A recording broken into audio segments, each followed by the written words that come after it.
Welcome to Showmance, the #1 show on YouTube doing deep dives on shows with no depth. And tonight we are in the city.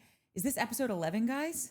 It's episode 7. It feels like episode 47. Why do I not ever know the episode numbers? Because it's like when something sucks, it seems like it's taking way longer than you'd be like, have we been here for 52 hours? You'd be like, it's actually been 12 minutes. Like, oh, cool. Can you have them stop poking me in the eye then? You hated this episode? I hated. Yeah. Okay. Yeah. I told him I wanted to yell at the scream the way Zach yells at women. That's Who's tough. Zach? Hi. From Southern in Hospitality. the Valley. Oh, yeah. Or Danny, you could Or have. in the Valley. Yeah, the Valley. Yeah. In the city. That's right. Yeah. Oddly, I wished I was in the valley while I'm watching that dinner. I did not hate this episode. I mean, it was we were watching something. Something was happening, no? So something happened. Two I fake hated things it. happened. One really cool thing happened that Okay. I enjoyed. Okay. And then the most disgusting, despicable, disrespectful, rude, craziest thing I've ever seen in my life happened. That's Ever in your whole life? Summation. Yes, and I've seen it was bonkers. crazy things. It was happen. bonkers. Wait, the craziest thing you've ever seen in your life happened on this episode. Not the Listen, craziest thing. it's only been a few hours. Pretty sure. Okay. The fact that no one was murdered, that's pretty crazy to me. So we'll get to it. Yeah, We'll get to it. then let's top of the pops it because Psychotic. there's no way that this was the craziest thing you've ever seen in your entire life. This In episode. regards to how rude it was and how disrespectful, like in that sense, yeah. No, I'm pretty sure it was. I'm not sure I've seen Did you anything. not see Teresa flip a table on Danielle? That's regular ass life right there. What? So what? This That's had a nothing. different Maybe feel this to is it. why you don't have friends, Mike, because that is not regular No, ass you life. mouth off. You might get a table flipped. Prostitution whore. Come to my wedding reception and ruin the entire thing with multiple hijackings. I beg you to stop. You don't. I leave. You don't. My husband leaves. You still don't stop. We come back. You still don't stop. We beg of. Bottle it up, Okay, bud. well, We'll get there, buddy. dude. Thank you. I Thank you, wanted Travis. to- I might do the first couple and then go eat. No, 'Cause- we're in this together. All these people. Okay, well, it's a family show. Hi, guys.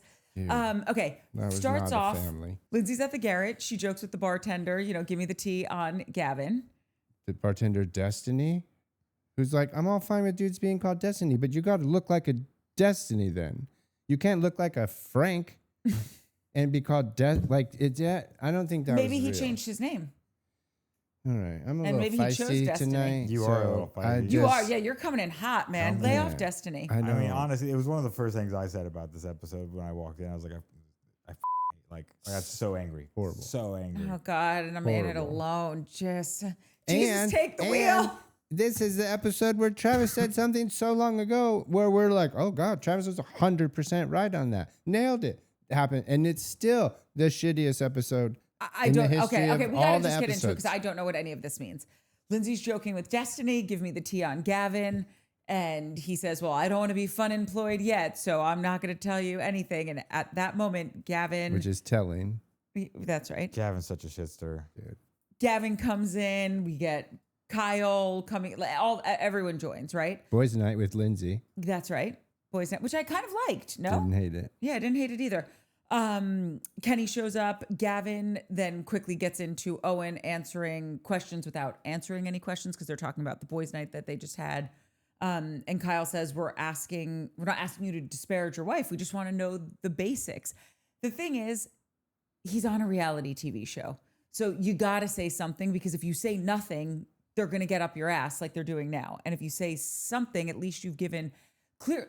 He says it at the end of the episode. Clearly he can speak. He's got some answers. He is being rather cagey about it all. No?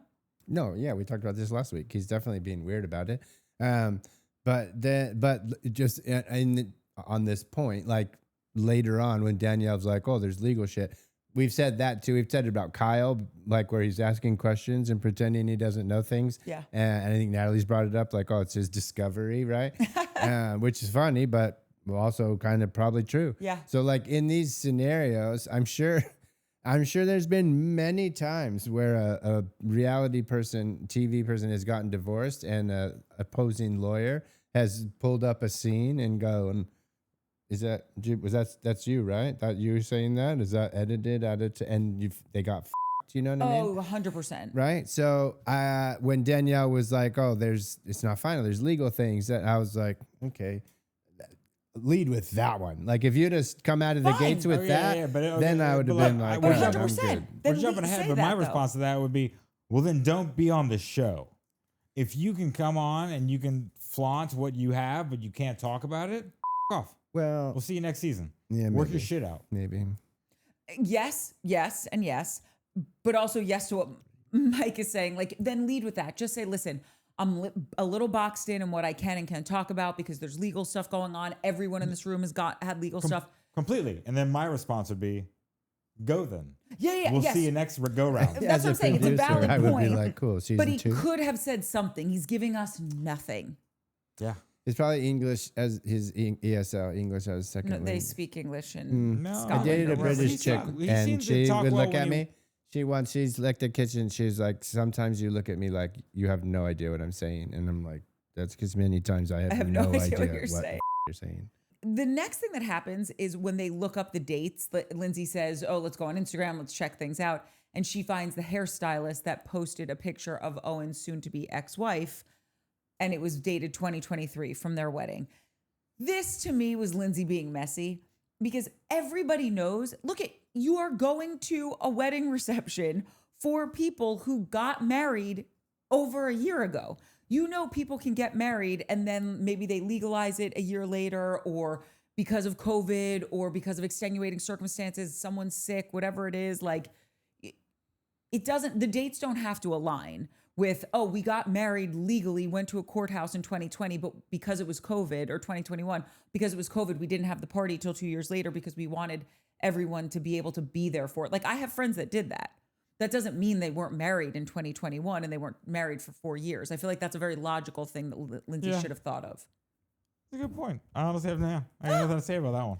Thanks, Trav. Yeah, nailed it. Oh, okay. Well, great, guys. Like, subscribe, hype, tell a friend. The end. Moving on. Lindsay says that even though her and Danielle aren't really close, she still cares about. And this you don't think is true at all. No. Okay. Tell me more. Because I didn't think it was a complete bag of bullshit. No, because she brought it up. She brings it up later too. I care about you. No, you don't. Yeah. You've said many times you don't. No, Lindsay, and we all know that little meeting they had over tea was nothing. Sorry, it just felt like nothing to me. It felt like they got nowhere. They kind of said things to each other, but there was still some deep-rooted anger within both of them. They got that tea lunch or whatever that you're talking about. Like, definitely very shallow. Not a lot of depth. Couldn't even deep dive it if we wanted to. And then all of a sudden, from a very shallow, not a lot of depth, seemingly innocuous, is that right? Innocuous lunch. They were pretty much best friends for the rest of the afternoon. Oh, there's a thing. You should come to the thing. Oh, we're going to the thing. They went together. Everybody was like, well, these guys are together. Like besties at the thing. And then 2 days later, not besties. So yeah, it's definitely weird. And it's also, and then we'll get into it in the next scene, Gavin and Lindsay are working. They're working. They're doing their job. Yep. But they're not doing it well. It's too obvious. Like, I don't feel like a fly on the wall here. Mm-mm. This scene, the next scene with Kyle and Carl at Soft Bar, none of these scenes seem real. Like, they don't seem like they're actually happening in their real lives, and there happens to be a camera crew. And I get it. It's a TV show. But the good shows, Summer House, I feel like we're fly on the wall. Southern but they're Charm, shot totally I feel like fly on the wall fair. most of the time. Yeah. Do you think this show's starting to feel like... But hold on. We're 7 episodes in. And that's my point. Do you think because this is a season 1, we're 7 episodes in, that it feels stilted because we are getting our footing? No, because I haven't felt that way until now. And I also just listen, I felt like Lindsay's had her finger on the button the whole time. Sorry, I'm cursing. The whole time, right? I feel like she's been she's been keeping things going. Started off with Kenny the very first couple episodes. You know, she has and everybody's like, she has no problem calling people out. She's creating TV. Yeah, you know, totally. But I can't tell if Gavin is just a big asshole. No, I'm with you on Or that one. No, I'm there too. At a certain point, I don't know if it's Or produced. he's doing it overtime at work. Exactly. But Yeah. I feel like one of the producers would almost be like, "Hey, bring it down a little, man. Hey, let's space this shit out." But even if they did, I feel like Gavin's the type of dude which makes me agree with you that I'm like, well, this is an asshole. He would be like, bro, don't even worry. I got it. Like, check this out. You guys are all. So Lindsay tells me like that you might be thinking of being gay. Is that is that Lindsay? That's what you said, right? Like, no, that's not what I said. He was happy. I said he was happy, finally happy. Right, but happy, gay, same thing, right? Like, Gavin is a psychopath. Like Gavin's a lot. Gavin, Gavin's a I lot. would like. I can't even. I was sitting here being like, I would not be friends with this. Don't trust this dude at all. And by the end of the episode, I was like, wow, fuck all these people. But can I we've all watched a lot of Bravo shows. I can't think of anyone like Gavin. Lala's does it, but she's strategic. There's other people, but like does it the way he does it. I don't know if I've ever seen it. I think this is genuinely who this dude is. That's crazy. And Kenny's been friends with him for what, a decade, if not more? I mean, Kenny's come in with a rocky relationship with him to the point where like he keeps like. But it doesn't negate their years of history. That's my point. Exactly, but I feel like Their there's plenty of years time. of history could come out. Like I said it before, I think Kenny's invested in Gavin.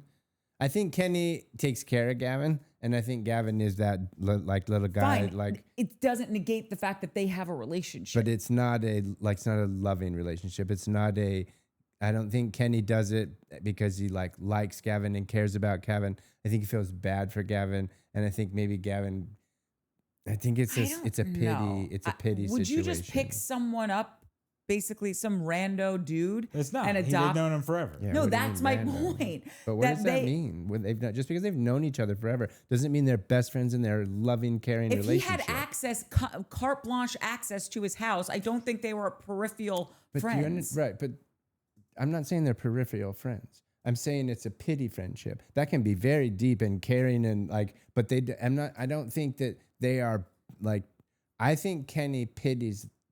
And honestly, Gavin. even I if think- that's right, that doesn't mean that's the whole relationship. It could have started off in a great place, and there could have been years of fun when they were younger. But at this point in their life and their relationship together, But it's what you're become saying is that they're like in a loving, like great relationship. No, I'm not saying that at all. I'm saying that they have had these guys, like, as crazy as Gavin is, he has had real friendships with these people. I'm not saying it's all been whistling out your asshole, blood brothers, perfect, but there has been a real friendship. I don't think he just adopted him a relationship with Kenny. I'm not sure if it's been a real friendship, is what I'm saying. And I think they had a real friendship at one time. And that's just where we differ, Mike. But you think they're friends now? You think they have a real friendship now? No. I don't know what the state of their friend. I would be shocked if it was in a healthy place. But I think prior to the show starting, I think they might have even been in a weird place prior to the show starting because of how Gavin felt. It's like they were probably running the streets of New York and hooking up left, right, and center, especially as Gavin said in episode 1, like Kenny, when he was grieving, he was just out and partying and hooking up and trying to probably What was he grieving again? the loss of his mom. Remember those days, right? Yeah, I get it. So Gavin and him were partying a lot is what it sounded like. And then he hunkered down with Whitney. And I'm sure that threw a wrench in their relationship as far as Gavin was concerned. So I don't think they were probably not at the best place when they started the show. But I do think if they've been friends for this long, I think there was some genuine something at some point. Yeah. After Lindsay says, even though we're not close right now, Danielle and I still care about her and I don't want her to get snowed by this dude. Like I've been snowed by guys. Does she know everything about him? It doesn't seem like she does. And then Kenny tells Lindsay about the fact that he just found his dad and they met up and they had this really great meeting. And Lindsay shares about how she hasn't spoke to her mom in 10 years. And Gavin says, Lindsay and Kenny, you guys should go have a chat, which they do, which is probably Mike's favorite scene in the episode. I'm still confused on this whole Kenny and his dad estrangement.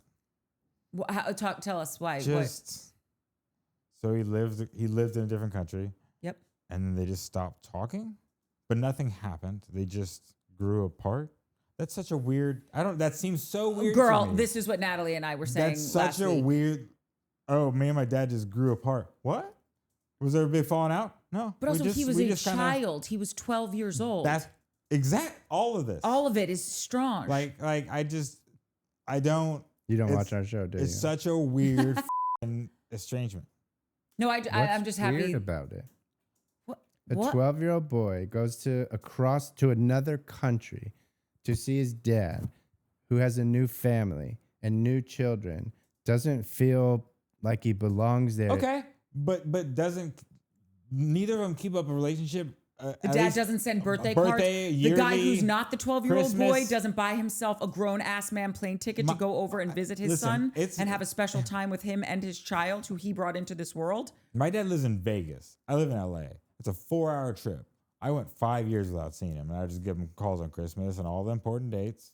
But there was I can go 6 months without talking to my dad. But I'm saying, it's weird that I get there was a divorce. I don't even know if they were married. It didn't. I don't know if he said. I get all that, but it's just a weird grew apart. I don't know. That just doesn't. It feels like there'd be some communication over the years, and it seems weird to hire a PI. It seems like Whitney figured shit out real quick. Well, that was my big thing where. From on the opposite side of things with the dad.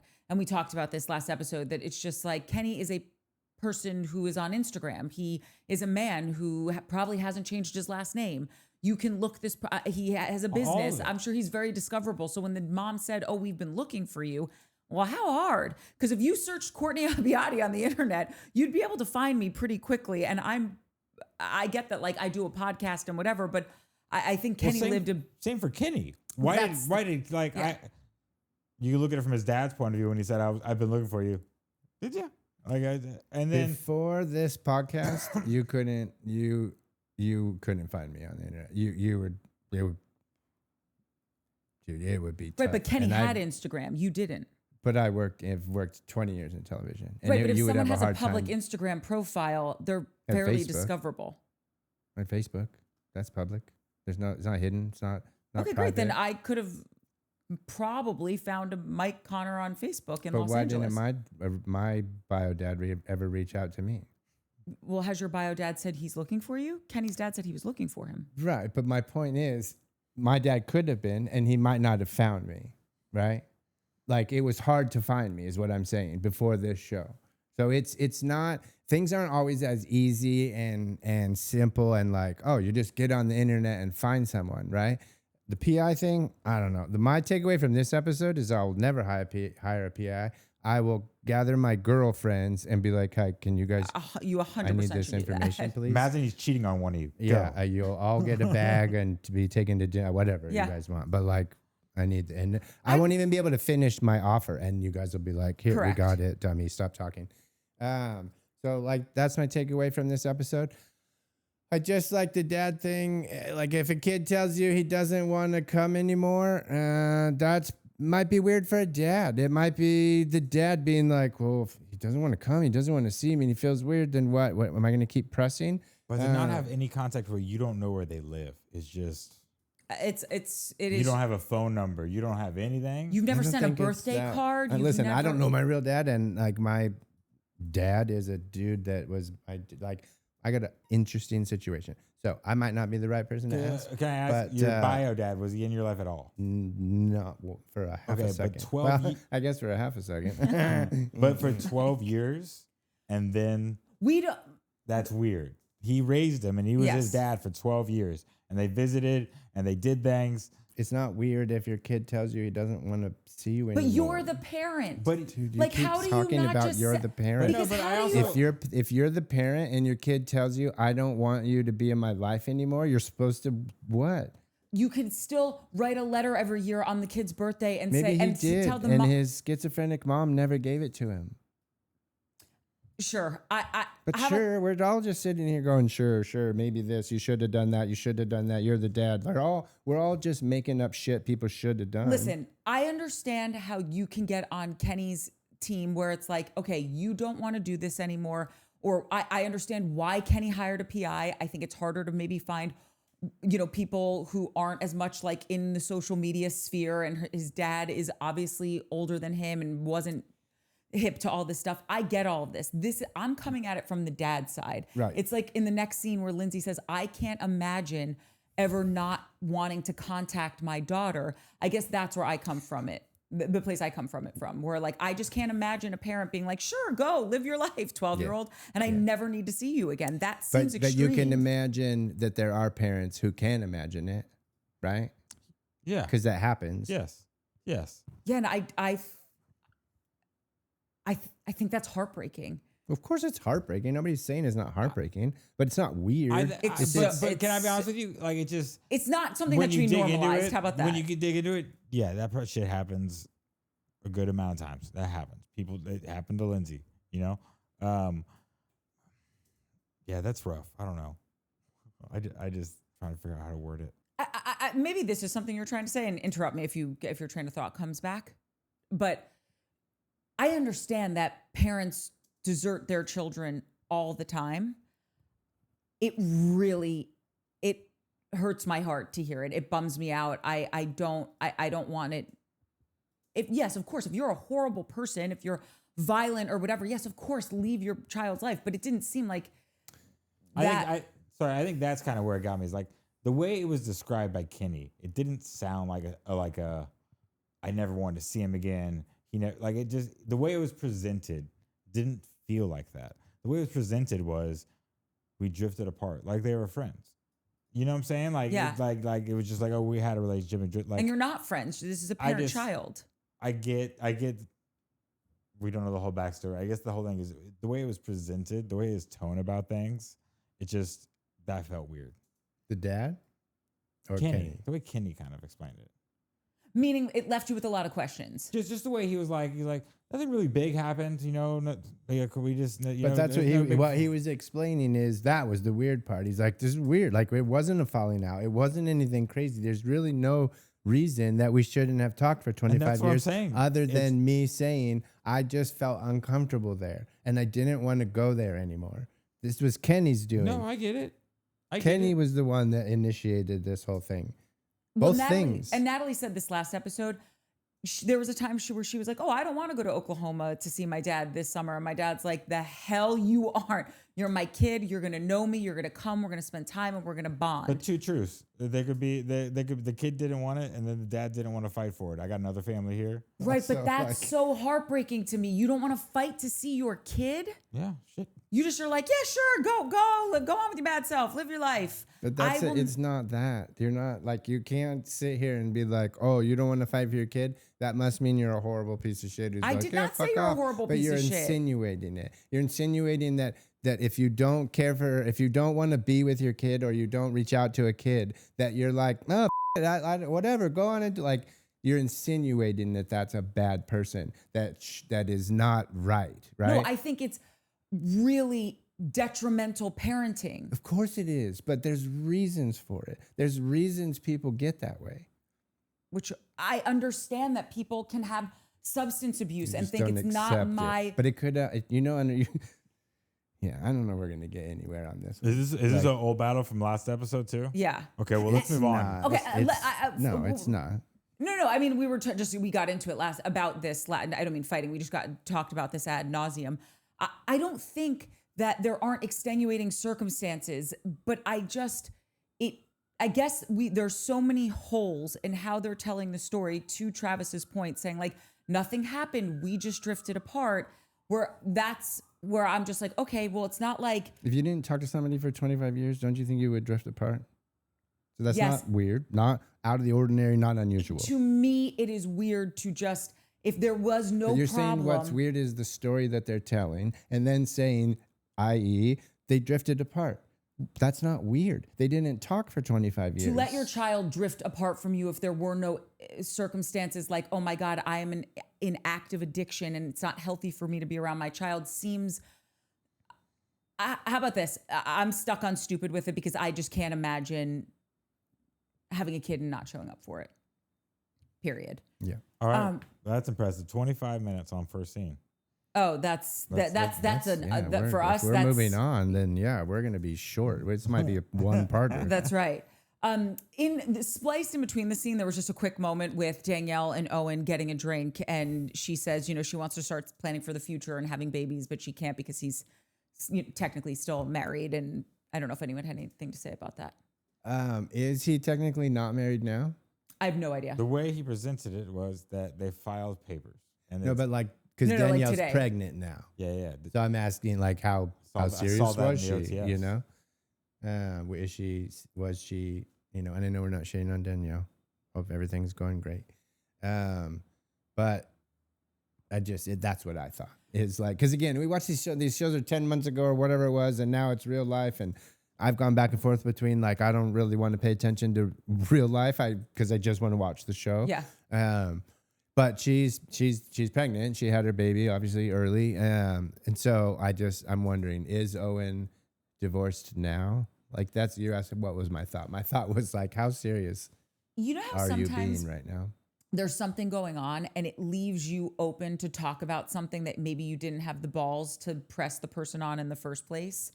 I wonder if she really wants to have a kid and she knows obviously there's a clock for a woman and she doesn't want to press him, but she can press him about the divorce. It's like she can use one path to get to the other.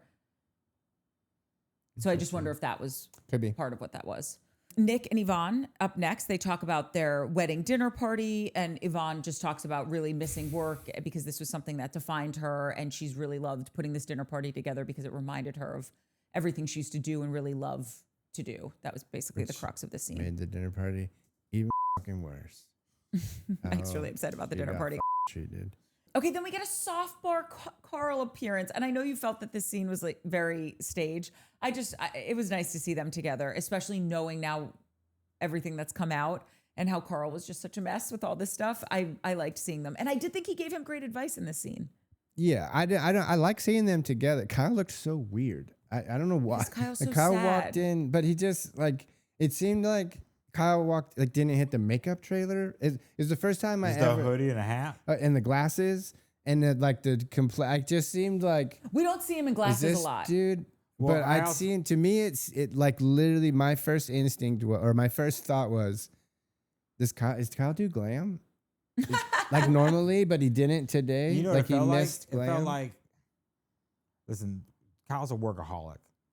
And he's probably just working right now. It felt like he just got off like a 12-hour day on a Zoom. And he's just like, Something. I got to roll over for this shoot. Yeah, it might have been the glasses too. The glasses threw me off, but yeah, he did not bad. He just Yeah. didn't look glamorous. I'm telling you, Like, I You didn't see his hair yeah, all I don't know poofed what up. it was. He looked like just a regular old average Regular old Kyle, not a Glamazon regular, Kyle. normal person. And then cool, I'm cool. The bar looks great. The bar was busier than I thought it would be. Yeah, It made me ask, did production fill it? Was it natural? I think that girl was a producer. That girl was 100% definitely a 100% producer. But I think it's And I think she was there to seems block be the dude going. in the Philadelphia Eagle jersey. Yeah, she should. But I do think, besides her, I do think it was genuinely busy. Yeah. Yeah, I think it's fine. I think it seems to be doing fine. This was also the moment I had, the first scene I had a little bit. This moment, I really was like, I do not feel like a fly on the wall. I feel like I'm standing with a Just cleaning a glass, listen to him not talk. even. I feel like I'm standing beside a camera operator with an iPad or my notes and a headset and an IFB. Like I feel like I'm there watching a TV show get made, not watching two dudes have a conversation about their life. It just was. It took me so far out. But I don't know. I will say, this is a proper way to ask your friend if he's in love with his wife instead of at a 20-person dinner. This is probably. Oh, yeah, well, that's yeah. true. Yeah, probably. This I is a did good think moment. that Carl, first of all, when you have a friend going through a breakup, but they're not broken up yet, but you see all of the wheels are off the bus. The destination is you are right at the precipice of crossing over into the county of Divorceville, but you're not saying it yet. And I think when Carl said, listen, I want you guys to heal this. I know you're fighting for your marriage, but whatever happens, just know the world's not going to end. You're going to be okay.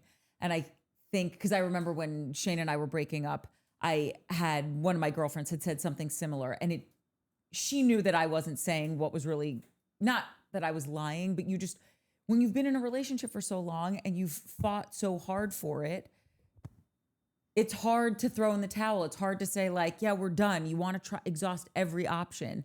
And when you're on the last option that you're exhausting, your friend if they're a good friend, isn't going to turn around and be like, listen, you guys got to call it. This is done. They just tell you, I know you're doing everything you can, and just know if it doesn't turn out in your favor, like, you're going to be okay. And I just thought that was really sweet of him to say, because I think Kyle needed to hear that in that moment. Stage scene or not, I think that was like good friend to good friend, a lovely thing to say. I thought it was a horrible thing to say. No, you didn't. I didn't. Okay. So after this, Kenny and Lindsay get dinner. I'm assuming this is your favorite scene. Yeah, I liked that the two of them had dinner. I liked that they talked. I liked what they talked about. I liked that it humanized both of them for each other, so they're not going to hopefully be at each other's throats.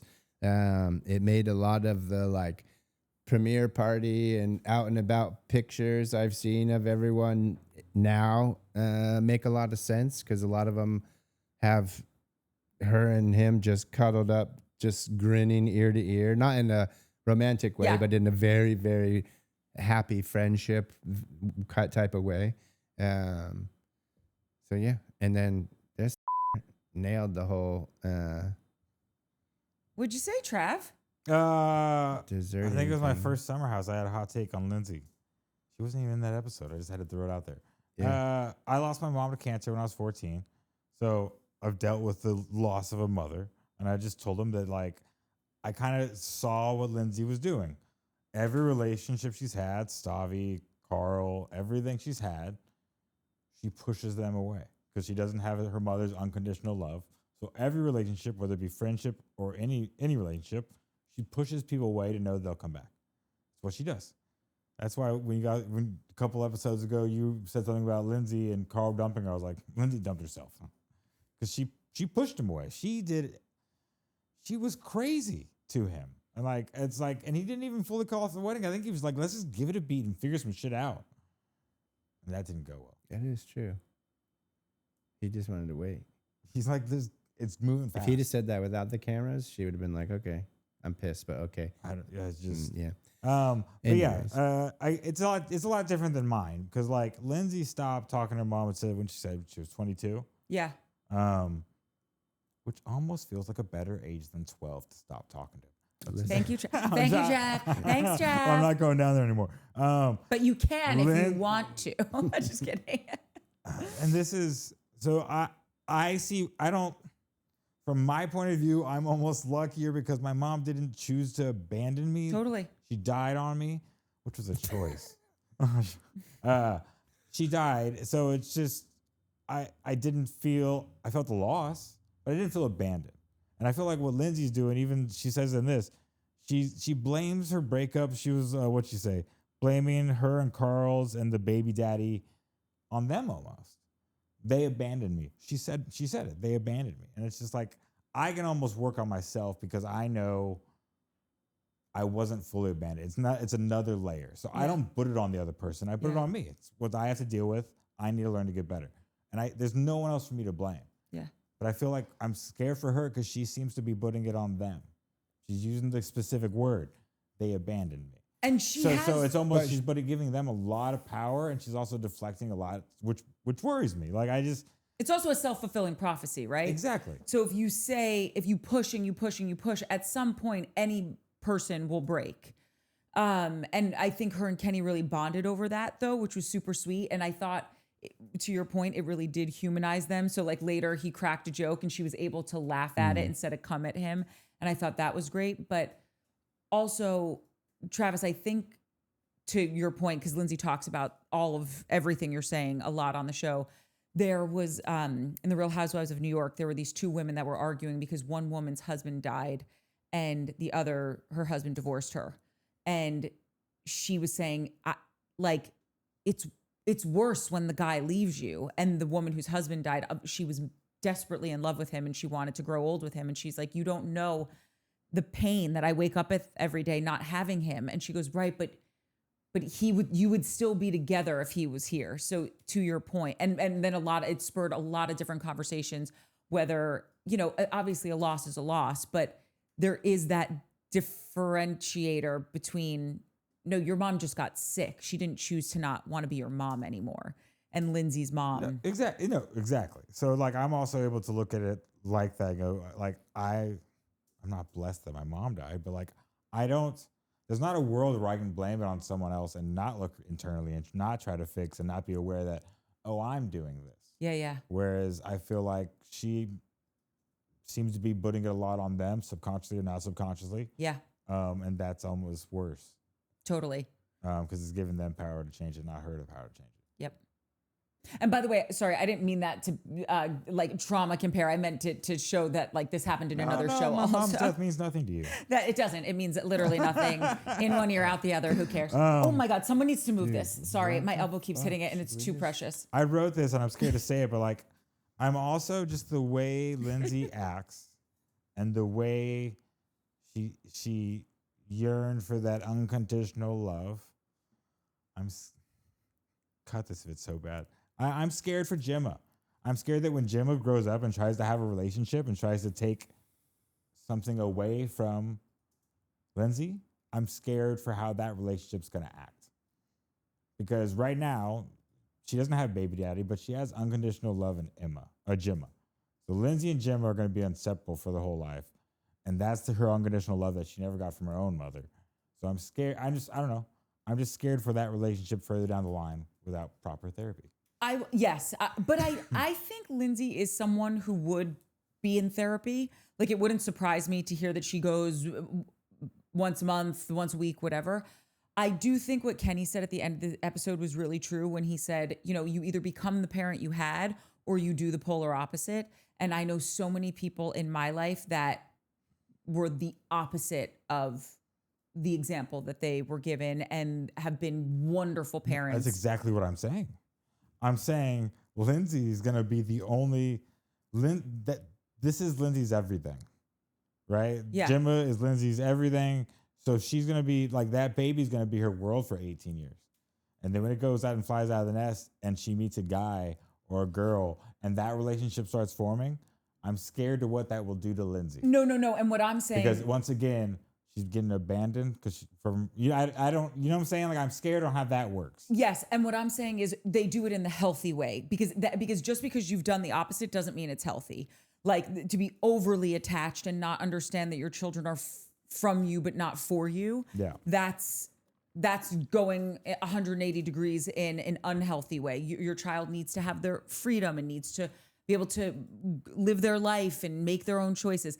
Hopefully Lindsay had, and that's why I also said, I think she is in therapy, or it wouldn't surprise me to hear that she is in therapy, because I don't think she would ever want to do anything to become like a manic parent. I hear that, but after watching Lindsay for all these years, the therapy doesn't seem to be changing her habits. I see growth in Lindsay. Wait, is Lindsay in therapy? I don't know. I just said I wouldn't be surprised if she were. I think I would be.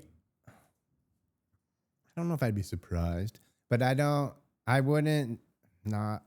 Lindsay strikes me as someone who, and I'm not saying this is a good thing, but Lindsay strikes me as someone.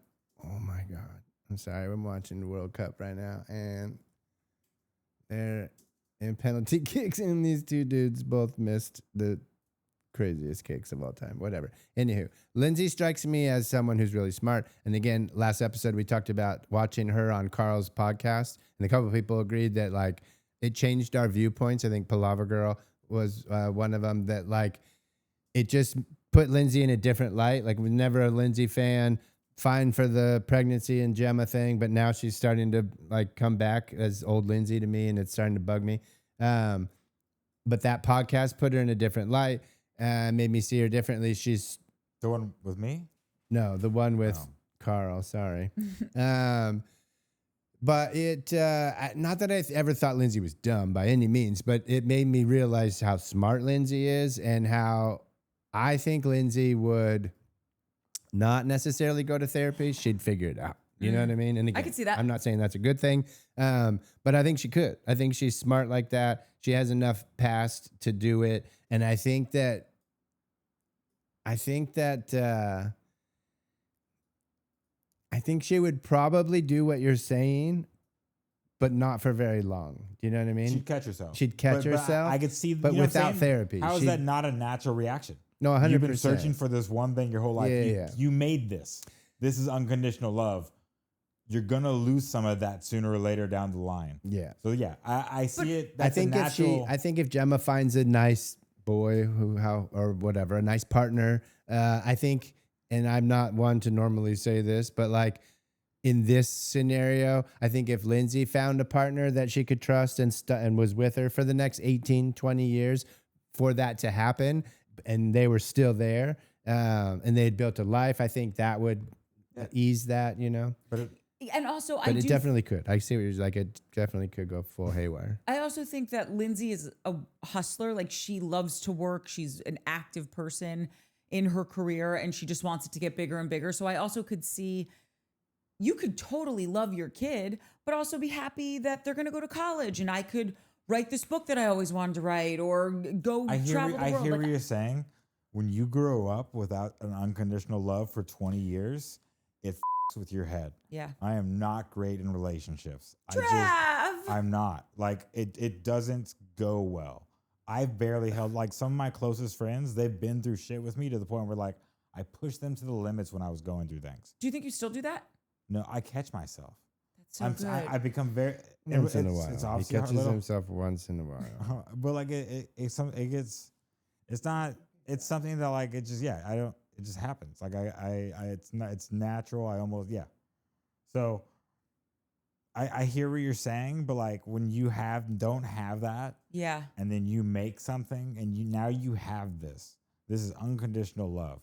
And there's going to be a point where that child grows out of you and you're losing that unconditional love again. I hope that she catches herself or goes to therapy and doesn't end up saying, my daughter abandoned me when she's 60.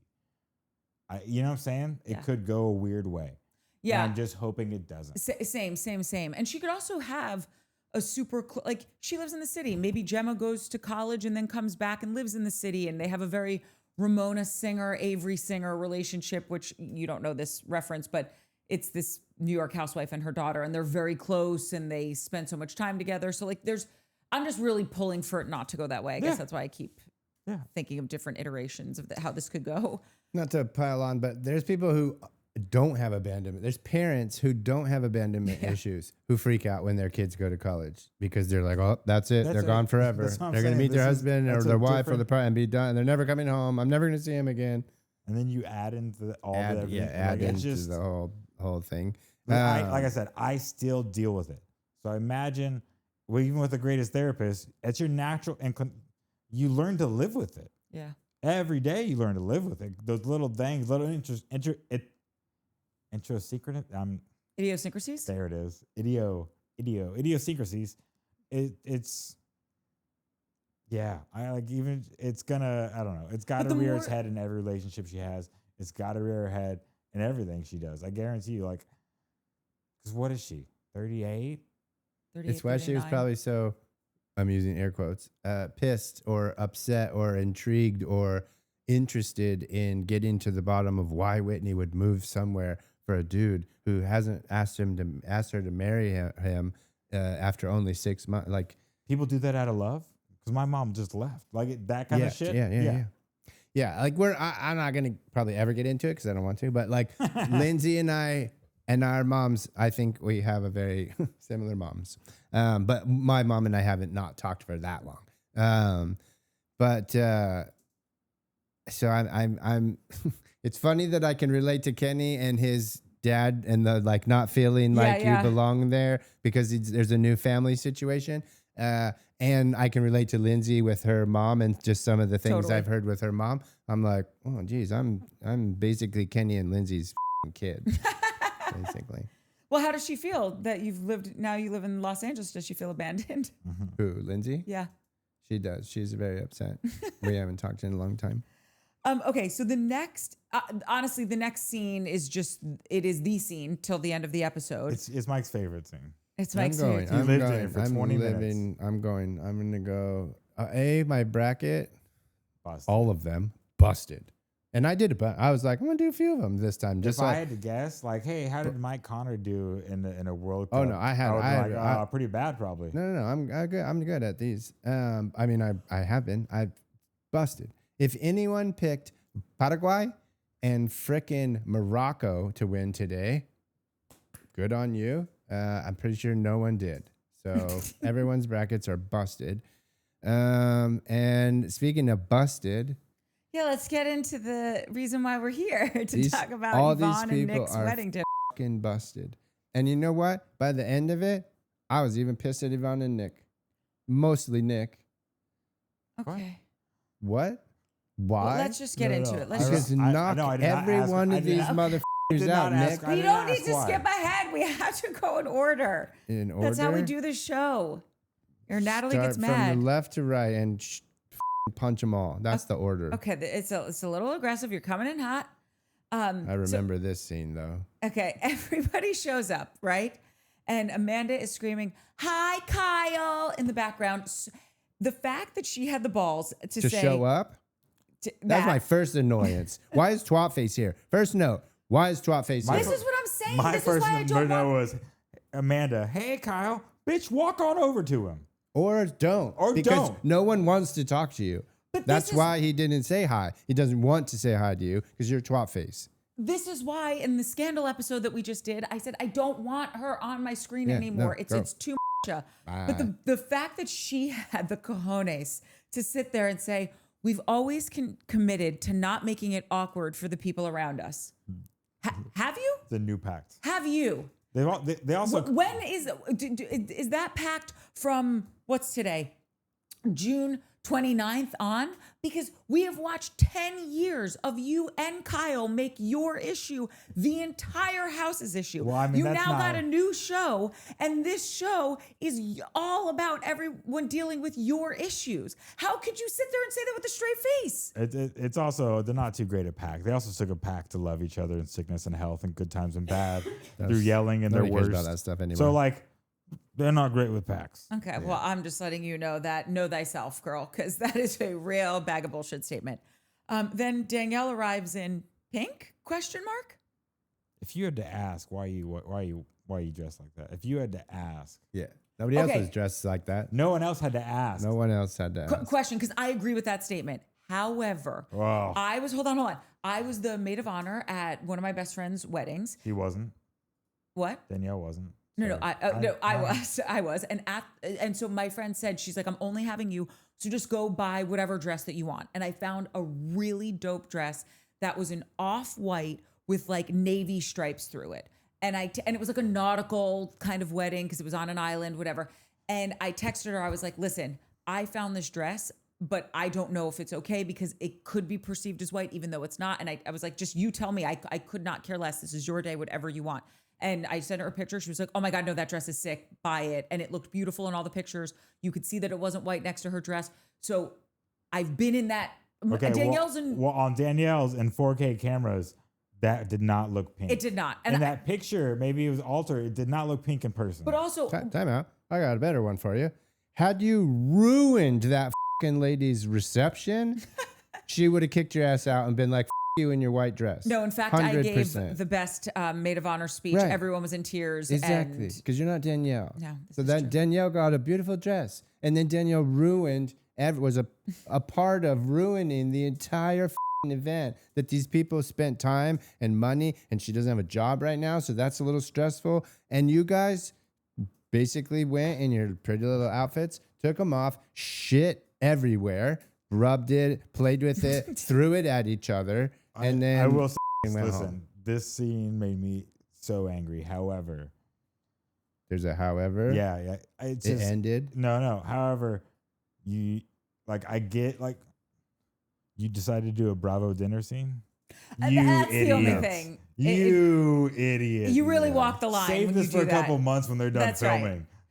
Like, don't bring the whole cast together. And there hasn't been a Bravo dinner scene that something didn't go down. And you have a bunch of vets playing for airtime, and they were slinging. And then you have Gavin, that's just a new guy. Who will just mess anything just up.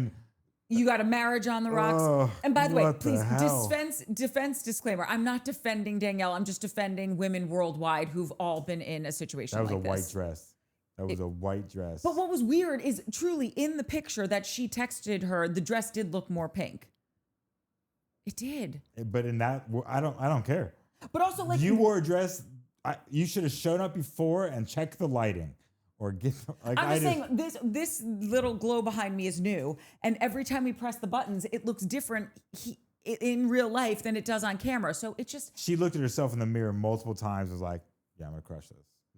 Okay, I'm not sticking up for her. Just ladies, you've all been invited to weddings, and it's just so much, and the dresses and all the things. Anyway, okay. So Danielle arrives in pink. ? Danielle notes that Lindsay is being cold again, and she knows that Lindsay's been Googling stuff about Owen and his wedding dates, and she heard this through, obviously, Gavin, who sings like a canary. Gavin, who did you notice Gavin when Whitney and Kenny walked in? The same Whitney and Kenny who he was just having drinks with, saying that they're boring and that Gavin wasn't or Kenny wasn't happy and that she wasn't doing it for her. That Gavin, the same Gavin that talks shit on his boy any chance that he gets. Yeah. He bows. Literally does one of these. Like, this dude is trash. And I guarantee I am willing to put some money on it that their relationship is what I think it is just Kenny takes care of this dude. He's like his little brother. It's like his little brother who just can't get his shit together. After having a real friendship. Maybe. Don't know. Okay. I just don't know how you get into that position if there wasn't anything. You think he just got suckered into taking care of him? You just meet. You're in the friend group, and there's always an idiot in the friend group, and there's always a dude that or one that like pities that idiot and takes care of him if they can. Like, not always, but dude, I want to be in that. Yeah, I was just gonna say that's not my friend group. I also don't have an idiot in my friend group. Okay, if you think that you're the idiot. Yeah, that's exactly. That is the rule. It's true. Yeah. Oh, excuse me. Roll your eyes all you want, but that's facts. Okay. Well, it's not a fact here. Okay. They go into the private dining area. It's very beautiful. Yvonne gives a speech about how this was the toughest year of her life, and she just was so grateful. Listens, pays attention, gives a shit about it. It was very sweet. I thought that she was saying all of this to Nick and just saying, this is what marriage is all about. Kyle.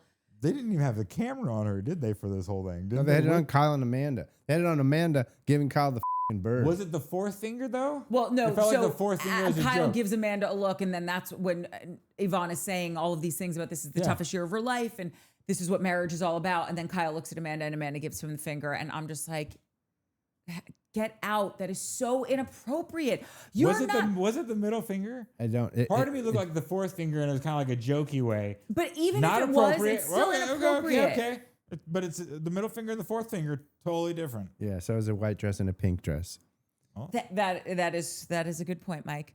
I also think that Crush that point. She sits there, and at every turn she gets, she says, I'm doing everything I can to save this marriage. The reason I moved out is to save this marriage. The reason I kicked Kyle in the nuts this morning when I went over to pick up more dog food because I don't want to buy my own dog food is because I'm trying to save this marriage. You don't act like this if that is your true intention. It's so utterly frustrating to watch this. I mean, but that's on both of them. Oh, 1,000%. Like, sorry to jump, but Lindsay says exactly what it is later. Yeah. It's like, I don't know. I also I love that, like, a relationship that lasts over 10 years, you have to mold and change. You have to grow, and they grew completely opposite ways of their wants. I don't know. And I don't think they had healthy communication to start their relationship. It's just, we're going back and watching Summer House. It just felt like every time there was an obstacle, every time there was something, the first cheating scandal, oh, we're opening Loverboy. This, like every big event, they followed with an engagement or this or a big birthday or, you know what I'm saying? And it felt like every from the beginning of the relationship, they just kind of had big events after something crazy went down in the relationship and they never dealt with it. They should have never been together. Oh, yeah. Period. But yeah, this is what happens when two people aren't this, Ignore the signs. and they've grown to resent the hell out of each other. I don't know if they ever had it though. Oh, they did. There was some good times. Right, but like even a broken clock is right twice a day. Like you can have good times with someone that, you know, you were dating for a few months. That doesn't mean you marry them. Like I don't think they ever just had a great year. I don't think they ever really I felt like they had a couple good years there, and then like Oh, see, I don't think so. And I just rewatched it also. I just felt every summer there was some fights woven into their relationship and big fights and loud fights and you fights. And I was in a relationship for almost a decade and I never raised my voice, cursed at him. Like you should save the best of yourself. Boring. You should save the best of yourself for your partner, not the worst parts of yourself. And I just felt like both of them. Double boring. Okay, well, you can be a fox in the sack and not an asshole to the person. I'm here to tell you. Okay, so after that, Georgina announces that Yvonne and Lexi are ovulating tonight, which is great. Amanda brings up the new apartment. Says is the wheelbarrow a thing? I didn't need to know about the wheelbarrow.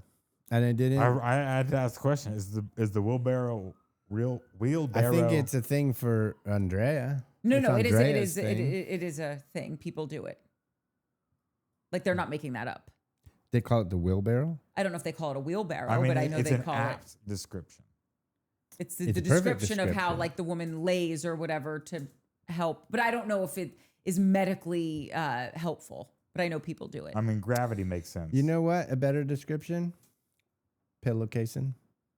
Because you know you got to do that one with the pillow you put You're not in. lifting her straight up. It's a wheelbarrow. No. You You're emptying lift the them and you wheelbarrow. wiggle. He said he lifts and wiggles like two prosciuttos hanging in the deli. I don't. Okay. Also, as a Texan, a wheelbarrow is really Wheelbarrow.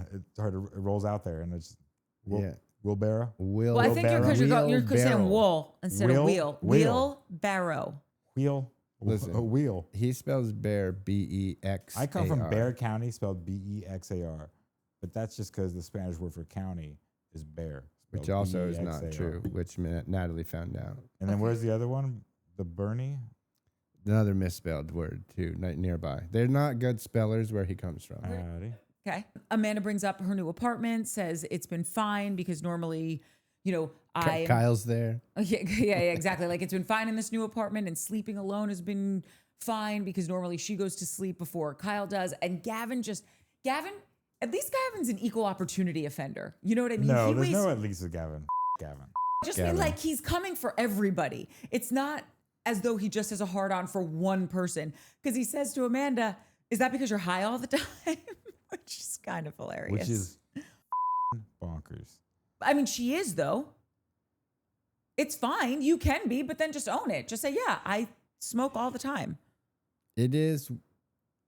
I'm not coming down on that. I get that we're on a TV show. I get that it's Bravo. I get the dinner table takedown. Dude. Gavin would have gotten a fucking ass beating if this was. I wrote that. That's multiple times in my notes. I'd be like, maybe not this first one because it's just getting started. Yeah. There's multiple times later on where I would have been like, hey, man, let's go outside. Yeah, no, we're stepping outside. Yeah. Straight up, me and you're just going to go outside. 100. And we can start talking. But if you say one wrong thing, no, it's on. you're just going to dude. get hit in the face. Yeah. And then I'm not going just, upstairs. Not just and Nick, Kyle, multiple people. Everybody. Danielle, Amanda. I'm not fighting them, but I'm going to make them cry probably. And then who else? Katie, shut up. All of them, shut up. All of you, shut up. The only, like, maybe Andrea, because he just kind of said, oh my God, he does this thing, but then never does anything. It felt like he was about to start crying at the table because he couldn't handle it. You got something to say? Here, tell him. Yeah, she wants to say she's Team Kyle. Okay, that's great. Yeah. Oh, she does I not agree like Amanda. I agree with you, miniature. What do you need, little pumpkin? Yeah, I everybody. So then we do get into that flashback of Kyle saying she has smoked every single night for over 2 years. And what do you think that does to your sex life? What do you think that does to how you can communicate with your partner? And She likes it. Sorry. guys, focus. He says, what do you think that does to your sex life? What do you think that does to the communication you have with your partner? And he's not wrong. And by the way, I love weed. I smoke weed. I am a fan of weed. However, if she's getting super stoned and you want to have some intimate time, a serious conversation, I just don't. She doesn't want to talk to him. No, she's annoyed with the man. That's right. And he's going. She got high, went to sleep because she just doesn't want to talk. And she goes, "Hey, I just got stoned. Leave me alone." Like she just Because doesn't. she resents But that's why she needs to just then, They're or she doing needed it. to They're 2.5 doing the years thing. Yeah. before that, instead of getting stoned every night, just be like, listen, we have a problem. It's not all on her. I'm not. That was if Scamandal, if this whole thing never happened, we're walking away going, Kyle's kind of a dick. And I've been saying Kyle's a dick for years. We've all seen it. No, but this is the problem, Trav. No one thinks it's 100% the other person's fault. We've just been riding Kyle for years, not realizing, oh, you are legitimately 50% of the problem. Yeah. We thought she was not blameless, because nobody is blameless, but 1%. There was one thing that pissed me off about him. What Amanda said, Reese cried, so she had turned the lights back on. Why you turn the lights off on your dog, bro? Yeah, no. Right now, Oh my God, I have a TV on. Yeah. She is watching Big Brother. That's and right. there are lights on. That's right. She's really into Big Brother right now. So Gracie's just sitting there, just watching right. Big Brother. The cat's like golf. every time I leave, there's something on for my dog. My dad leaves on the Animal Planet. It's real cute. That's stressful. Yeah. No, they like it. Gracie was into Game of Thrones for a while because HBO doesn't go, "Are you still there?" And it just keeps playing and playing. You know what? Foof can't watch any Netflix or Stranger Things. He gets scared. Da-dum. No. He literally that's Natalie so has a cute. video of the So you can't of do the Netflix. NCIS or is it Law and Order? Dun dun. No, wait, what's the Netflix one? That Dun, is Law and dun, Order. It's Netflix. It's Netflix. They're similar then. Yeah. Yeah, I don't think he Dun, said Law and dun Order. is Law and Order. Oh, well, he wouldn't like that. But there, she was watching Stranger Things, and literally the theme song or whatever came on, and he freaks out. She has a video of him literally running around, ears back, losing his mind. It's the funniest thing ever. Funnily enough, my one cat, Lucy, is obsessed with the Housewives. My cats are really into Bravo, but maybe that's just because that's what's on a lot. Yeah.